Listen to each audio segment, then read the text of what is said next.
substitute for experience when it comes to righting wrongs on Rip-Off Britain. It's Gloria Hunniford. Julia Somerville. And Angela Rippon. Wonderful to see you all. Can we all ring each other and say we're black? I mean, talk about accidental. But you've got a hint of sparkle, which we have a bit of the red going on. Yeah, very nice. Red. Looking lovely, Exactly. but we cannot go on a single word without saying a huge congratulations to Alex for streaming. Not just for the weekend, but the whole quarter of a year. It's been an incredible experience, and just thank you all at home for everybody who lifted the phone and voted and just supported James and I throughout the whole thing. It was incredible that we were there for the semi-finals. And so many people have been asking. I mean, how are you? You're feeling all right, aren't you? Yeah, I am. We're disappointed, obviously, but I think it was just because we wanted to complete the experience. We were never going to lift that glitter ball, ladies. I tell you what, you were brilliant. You don't know? I mean, let's face it. Look at the state on that. We were never. Hey, you went for it, and that's all that matters, Al. You went for it. Yeah, we had a great time. Thank you all at home. Actually, on that note, though, you're very good at the small print, girls. Is there any chance Really you good get her back into the final? Oh, definitely, I know. A bit of sabotage, I think. I better go now with it in the final. I tell you what, though, it genuinely is an experience you never ever forget. And you were brilliant. So well done. I did it year 2, when if you put one foot past the other, you were on. It was so simple. But you guys were brilliant from the beginning. In admiration. Well, you're in good company, all of us. No, you did No one's won it. Well, Angela's well done a little bit. Done a little bit in my Julia, time. next year. She did the splits. I saw her. Well, this year. Anyway, yes, we will. Right. Anyway, when the UK's first cash machine was installed in 1967, it made getting your hands on your money even easier than ever before. Yes, but now, almost 45 years later, more than 1/3 of cash machines charge us for the benefit of taking our money out. Gloria and the Rip-Off Britain team report that in some parts of Liverpool, finding an ATM that doesn't charge involves quite a bit of walking. Now, when you need cash, you're having to pay to get your own money back. And the problem has been around for a couple of years. I have some facts and figures here. It was discovered back in 2007 that there were 1,700 deprived areas right across the UK that did not have easy and free access to their own money, to cash. And the industry promised to address the whole problem. And since then, there have been 815 cash machines installed, but the problem still has not gone away despite the 815. Link, that pretty well control most of the machines, they admit that 300 communities still struggle to get access to the money without having to do that awful walking and travelling just to get their own money. And some of the areas, there are many I could cite, but for example, White Rock in West Belfast, Warsop Vale in Mansfield, Coldham in Peterborough, and some of the areas around Cardiff and indeed up in Scotland. So it's a big problem, and people feel, rightly, why should I have to pay to get my money back? Yeah, no, absolutely. I tell you what was brilliant about that after you did the interview, Link actually went back and looked at those areas where they might be able to put in free cash machines, which I think is indicative of the fact that the programme that we do really does get results. It kind of, it pinpoints a problem. We go after it, and as Gloria did there, interview the people that are responsible for making change, and we actually do manage to get things changed. Well, we were going to ask you, Angela, what do you think then is the biggest success story you've had so far? Difficult to say what's the biggest, because we've had so many really good successes. PPI is actually a very was good example. Brilliant, yeah. I mean, we did wonderful in the last series when we were looking at those people who were selling their gold by sending it away, in those packed envelopes and sending them to companies, and discovered that so many of them were not paying the right kind of money that they should be paying for the gold. We put a lot of people out of business because we highlighted that. But I think that probably the biggest success of all that we've had overall is that as a programme, we let people know of the pitfalls that there are out there. I mean, all of us, I think, get stopped in the street when we're shopping, when we're out at events. People say to us, we love your programme because we've learnt so much. And I think that's down to the courage very often. And the honesty of those people that have been affected, who are prepared to share those problems with us. But you see, it's real people, real situations, real results, real television. That's how I feel about it, because we take the individual problem, we base the whole programme on people's problems, but we get the results. The three of us kick the doors down. I find one of the rather upsetting things is that we quite often end up a report by saying, when Rip Off Britain got in touch, all of a sudden they decided, the company concerned or the organisation concerned decided that the person that had been complaining did have a case after all, but it was only after we got in touch. And But then it highlights it, doesn't it? Of course, but it leaves you with the question, why didn't they do that in the first place? Why does it have to be the little person has to get somebody like the BBC involved in pursuing a case that is perfectly legitimate? I'll tell you one funny thing just very quickly. Go on. Energy prices are really one of the biggest problems, energy and banking. But with energy prices, because the bill is so difficult to read, we put it to a mastermind champion who was a former Brain of Britain and a professor of science. And out of all the questions, he only got one right. No. He said, if I can't do it, what chance do you have? Yeah. Well, if you remember, I interviewed Chris Hume, who's the energy minister, and I asked him, do you understand your bill? And he paused quite a long time and said, well, I did get someone to look at it for me, which is not surprising because there are 300 separate tariffs between the 6 of them. And even Chris Hume, the energy minister, admitted he didn't quite get it right to start And with. you've learned loads yourself. I mean, you even changed your own energy I changed my provider, energy so company there last we year, are. I did. Rip Off Britain is on BBC One weekdays at 9:15 a.m. And now something that will interest you ladies. Tomorrow, after a 7-month investigation, Mary Portas, Queen of Shops, delivers her findings on the state of the High Street to the Prime Minister. Yeah, it's thought she'll call for less regulation for high street traders, taxes on parking at out-of-town shopping centres, and a national market day to breathe life back into town Good centres. idea. Lucy Siegel goes to a typical British high street to see what the Christmas shoppers think.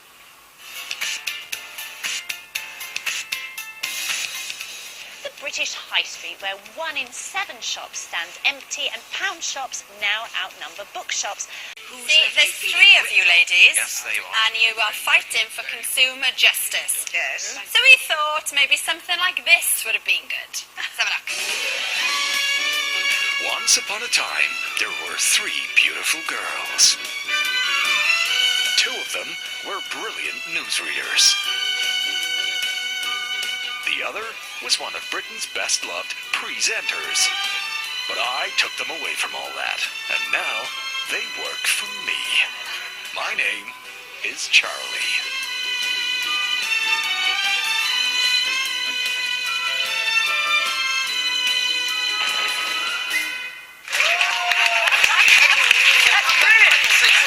Brilliant. Tomorrow morning, it's got to be the case. That is so good. Make it go away, make it go away. I tell you what, you don't know how lucky you are you didn't show us that before we went on the air.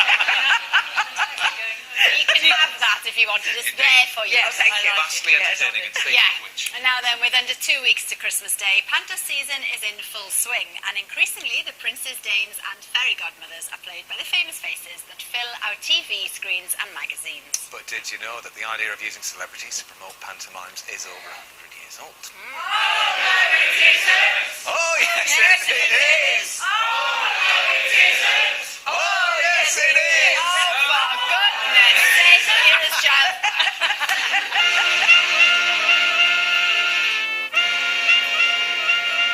It's Panto! It's pantomime time again. Women are playing men, men are playing women, villains are being booed, and those must-have big names are selling seats. But the recognition that celebs get audiences is nothing new. It goes back as far as the... He decided to put on Beauty and the Beast with Belle in the starring role, knowing the public... Well, Jazz is here to talk about the rules of Panto. I'm very excited, except I have not got my book of the rules of pantomime. I can't find it. Oh, come on, guys. We did all that before the film. Oh, no, it is. It actually is. Very mean. Well, there are basic rules to pantomime. It's the one great British tradition. Doesn't happen anywhere else in the world except in this country. And the essence of pantomime is a fairy story that begins with a crisis, which is then resolved. There's then another crisis, and then there's a wedding. And then you go home. That is the essence of it. But there are some more basic rules as well. It's got to include topical elements always in the pantomime. There's got to be audience participation. And if it's a traditional pantomime, well, all pantomimes have to have a happy ending, but you also have to have demons and fairies, and they usually, in a traditional pantomime, speak in verse. And they come on from different sides of the stage. The good fairies, this is very important, this for sort of superstitions. The good fairies comes on from the right of the stage. The demon will come on from the left. The sinister side. This goes back to the Victorian theatres, where they had a special thing called a star trap on the left-hand side of the stage, where the demon could pop up and suddenly magically appear. So that's the essential thing. Other superstitions, you mustn't, for example, say the final couplet of the pantomime before the first night. Not even at the dress rehearsal, just at the end of the pantomime, the young lovers. And of course, as we all know, there must be no whistling in the wings, in the dressing room, no whistling, no clapping of hands either, otherwise it's disastrous. The really unlucky pantomime is Sinbad the Sailor. No one wants to be in Sinbad the Sailor. In fact, nowadays nobody is, because it became so unlucky, theatres burning. The last person to do a big Sinbad the Sailor was Ken Dodd.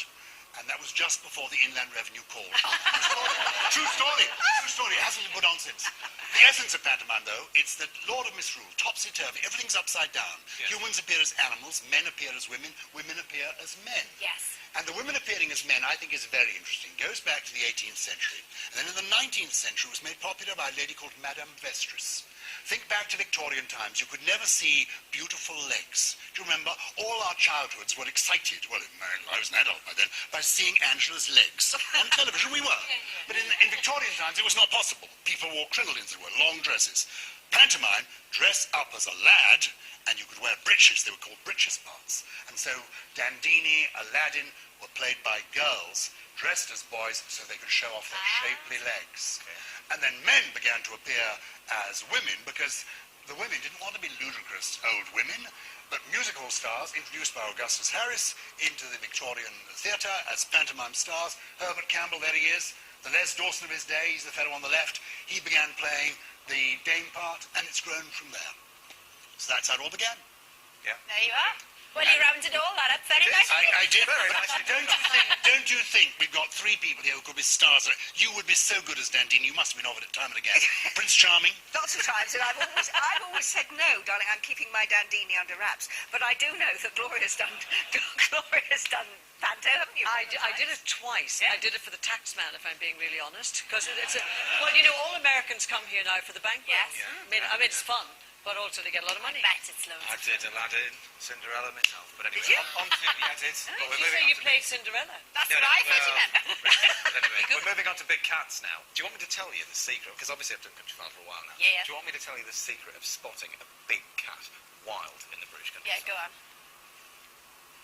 The big paws. Well, if you thought that looked cold. Earlier on today, we read about a 16-year-old girl who had become the youngest person ever to ski to the South Pole.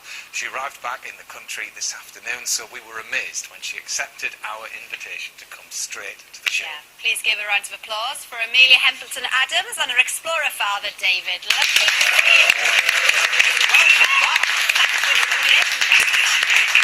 So you were out there, temperatures down to nearly -50. When you got off the plane here in Britain, did you think, wow, this is really hot?